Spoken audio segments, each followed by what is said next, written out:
پھر ان دونوں نے دائیں بائیں سے شیران پر ڈنڈوں کے برسات کی۔ شیران نے اپنا رخ نہیں بدلا اور دونوں ہاتھ مخصوص انداز میں سیدھے کر دیے۔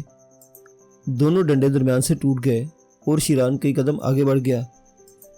اب وہ ان دونوں کے سامنے کھڑا تھا اور وہ اپنی جگہ سے اٹھ کھڑے ہوئے تھے۔ پھر ان میں سے ایک نے آگے بڑھ کر کہا، ہیلو فوا۔ شیران کے لہجے میں بھیڑی کی سی غراہٹ تھی۔ گرانڈ ماسٹر اپنی آرام گاہ میں ہیں، بلاؤ۔ اس وقت ناممکن ہے۔ اس شخص کا لہجہ بھی نرم تھا۔ ممکن بناؤ۔ شیران کی آواز بدستور ویسی ہی تھی۔ تمہارا رویہ بہت خراب ہے۔ ممکن ہے اجنبی ہونے کی وجہ سے تم یہاں کے آداب نہ جانتے ہو۔ تم مقامی باشندے نہیں معلوم ہوتے۔ میں صرف فوا سے گفتگو کرنا چاہتا ہوں۔ تمہارے جسم پر اجنبی لباس ہے۔ اگر تم عام لباس سے کراٹے کے مخصوص لباس میں ہوتے اور اس طرح مداخلت کرتے تو یہ بے شمار افراد تمہاری ہڈیاں آپس میں تقسیم کر لیتے۔ آخری بار کہتا ہوں، فوا کو بلاؤ، ورنہ اس کے بعد، شیران نے کہا اور دوسرے لمحے اس کے ہولسٹر سے دونوں پستول نکل آئے۔ دفتن اس چوکی کے عقب سے ایک گول دروازہ نمودار ہوا اور اس میں سے ایک سفید ریش بوڑھا باہر نکل آیا۔ دبلے پتلے بدن کا مالک تھا لیکن قد بہت لمبا تھا۔ اس کی آواز سنائی دی، میں فوا ہوں۔ شیران کرخت نگاہوں سے اسے گھورنے لگا۔ فوا کے ہونٹوں پر مسکراہٹ پھیلی ہوئی تھی۔ پھر اس نے کہا، انوکھے مہمان ہو، آؤ اندر آ جاؤ، یہ کھلونے واپس رکھ لو۔ شیران نے پستول انگلیوں میں گھمائے اور انہیں واپس ہولسٹروں میں رکھ لیا۔ چوکی کے عقب میں جانے کے لیے اطراف سے کوئی راستہ تھا لیکن وہ چوکی پر چڑھا اور ان دونوں کے درمیان سے گزرتا اور دوسری طرف پہنچ گیا۔ فوا کی مسکراہٹ اور گہری ہو گئی۔ اس نے آہستہ سے کہا، ضدی اور خودسر بچے، شیطان اور مکار بزرگ۔ شیران بولا اور فوا آہستہ سے ہنس پڑا۔ کس قبیلے سے تعلق ہے؟ اجنبیت کا اظہار کر رہے ہو فوا؟ نہیں سمجھا۔ فوا نے اسے گول دروازے سے اندر داخل ہوتے ہوئے کہا، ہاں قبائلی ہوں۔ کون سے قبیلے سے تعلق رکھتے ہو؟ موت کے قبیلے سے۔ شیران بے تکان بول گیا۔ گول دروازے کی دوسری طرف کا ماحول عجیب تھا۔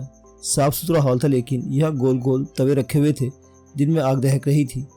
ایک بڑے برتن میں کوئی چیز کھول رہی تھی اور اس میں سے دھواں اٹھ رہا تھا۔ کسی غلط فہمی کا شکار ہو کر آئے ہو، آؤ ایک سمجھوتا کر لیں۔ غلط فہمی؟ شیران نے طنزی انداز میں کہا، ہاں 100%۔ نپٹو تمہارا آدمی نہیں تھا؟ کون نپٹو؟ جس نے مجھ پر حملے کیے تھے؟ کہاں؟ اس علاقے میں جو تمہاری جنت کہلاتا ہے۔ شیران بھاری لہجے میں بولا، اس علاقے میں نپٹو نامی کوئی شخص نہیں ہے۔ تعجب مسٹر فوا، شیران نے کہا اور فوا چلتے چلتے رک گیا۔ اس کے ہونٹوں پر مسکراہٹ کافور ہو گئی تھی۔ کس بات پر؟ تم اس علاقے کے شہنشاہ ہو کر جھوٹ بول رہے ہو۔ میری جنت اسی عمارت تک محدود ہے۔ باہر کے علاقوں سے میرا کوئی تعلق نہیں ہے۔ گویا تم ان لوگوں سے لا تعلقی کا اظہار کر رہے ہو جنہوں نے تمہارا نام لے کر مجھ پر حملے کیے۔ میرا نام لے کر؟ ہاں۔ کتنے آدمی تمہارے ساتھ؟ کیا مطلب؟ کلب کے اطراف میں تمہارے ساتھی بھی ضرور موجود ہوں گے۔ مقصد؟ شیران نے کہا، اگر ان کی تعداد 1000 کے قریبی ہے تو انہیں اندر بلا لو۔ ان میں سے ایک بھی زندہ واپس نہیں جائے گا۔ اگر ایک آدمی بھی اس عمارت سے نکلنے میں کامیاب ہو گیا تو مقدس آگ کی قسم، میں یہاں موجود تمام لوگوں کو ہلاک کر کے خودکشی کر لوں گا۔ یہ میرا عہد ہے۔ فوا نے اپنے دونوں ہاتھ ایک توے پر رکھ دیے جس میں سرخ آگ دہک رہی تھی۔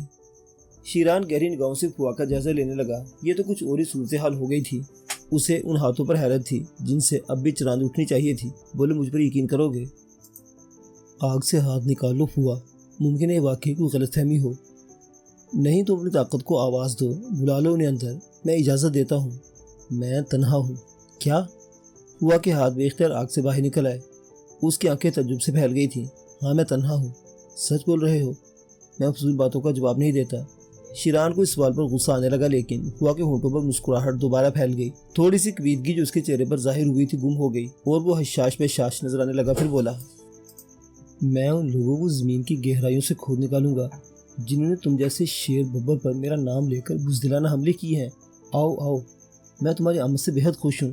تمہارے سینے میں دل کی جگہ ایک چوڑی چٹان رکھی ہوئی ہے۔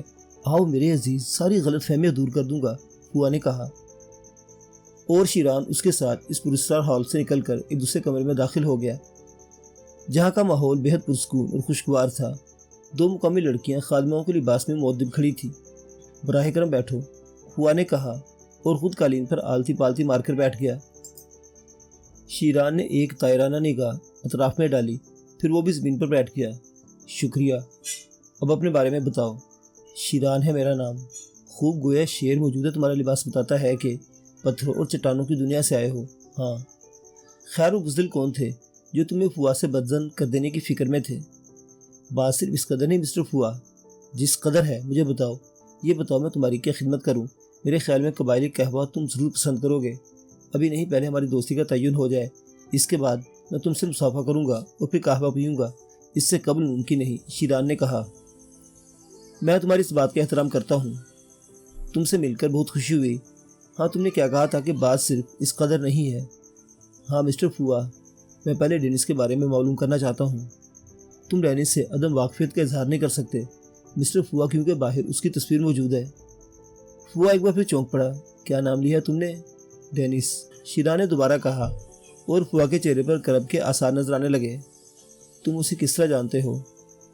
کیا ڈینس اسی کلب کا تربیت یافتہ نہیں ہے؟ ہاں، وہ بدبخت یہاں سے بہت کچھ سیکھ کر گیا ہے۔ براہ کرم مجھے بتاؤ، تم اس کے بارے میں کیسے خیالات رکھتے ہو؟ فوا نے کسی قدر بے چینی سے کہا۔ تعجب کی بات ہے مسٹر فوا، یا تو آپ بے حد چالاک ہیں یا پھر ابتدائی سے میں حماقت کرتا چلا آ رہا ہوں۔ میں تو آپ سے معلوم کرنے آیا تھا کہ آپ مجھ سے دشمنی کیوں رکھتے ہیں۔ فریٹی اور ڈینس کون تھے؟ پوری کہانی نہیں سناؤ گے دوست؟ اب تو اس بوڑھے پر اعتماد کرو۔ میں تم سے کہہ چکا ہوں کہ میں نے تمہیں پہلی بار دیکھا ہے، میں تمہیں جانتا بھی نہیں، لیکن اب میں تمہارے لیے اپنے دل میں جذبات رکھتا ہوں۔ میرے پاس الفاظ نہیں ہے کہ میں تمہیں دوسرے کا یقین دلاؤں۔ بتاؤ کس طرح تم مجھے دوستوں میں شمار کر سکتے ہو؟ میرا نام شیران ہے، بینکاک میں رہتا ہوں، اور منشیات کے تمام اڈے میری تحویل میں ہے۔ وہ چوہیا فریٹی نام بتاتی تھی اور مجھے اپنے جال میں پھانسنا چاہتی تھی۔ اپنے بدلے اس نے ڈینس کا انتخاب کیا تھا، لیکن میں نے دونوں کو موت کے گھاٹ اتار دیا۔ لیکن مرتے مرتے بھی وہ مجھے ذہنی خلفشار میں مبتلا کر گئی۔ اس نے مجھے میرے دشمنوں کے بارے میں کچھ نہیں بتایا تھا۔ پھر میں نے ڈینس کے بارے میں کھوج شروع کر دی اور مجھے پتا چلا کہ اس کا کوئی تعلق تم سے تھا۔ ڈینس تمہارے ہاتھوں مارا گیا؟ فوا نے پوچھا۔ ہاں، اب اس کا اس دنیا میں کوئی وجود نہیں، شیران نے جواب دیا۔ بوڑھے فوا کو یہ بتانا کیا ضروری تھا کہ پستول کی گولیوں نے ڈینس کے بدن پر ایک سیدھی لکیر کھینچ دی تھی۔ فوا کے چہرے پر غم کی پرچھائیاں نظر آنے لگی۔ پھر وہ ٹھنڈی سانس لے کر بولا، میں نے اس کی پیشگوئی کی تھی، وہ اسی قابل تھا۔ اس نے اس مقدس عہد سے بغاوت کی تھی جس کے تحت اسے قوت ملی تھی۔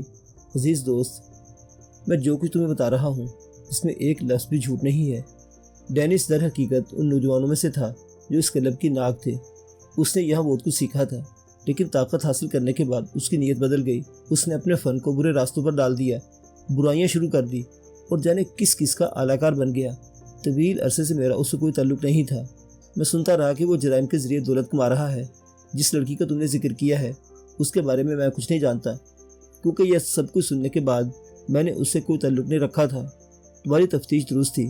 اگر تم اس کے نام کے ساتھ یہاں چلے آئے تو یہ تعجب خیز بات نہیں ہے۔ حیرت انگیز بات یہ ہے کہ وہ کون لوگ تھے جنہیں میرا نام لے کر تمہیں میرے راستے پر ڈالنے کی کوشش کی تھی۔ وہ کوئی بھی ہوں فوا، اگر ان کا تعلق تم سے نہیں ہے تو مجھے اس طرح تمہارے پاس آنے کا افسوس ہے۔ تم سے مل کر بہت خوشی ہوئی، لیکن کیا تمہارا استاد کون ہے؟ مارشل آرٹ کی تربیت تمہیں کس نے دی؟ اس کا نام مارلینو ہے۔ میرے لیے اجنبی نام ہے، لیکن میں جانتا ہوں اس کی کیفیت مجھ سے مختلف نہیں ہوگی۔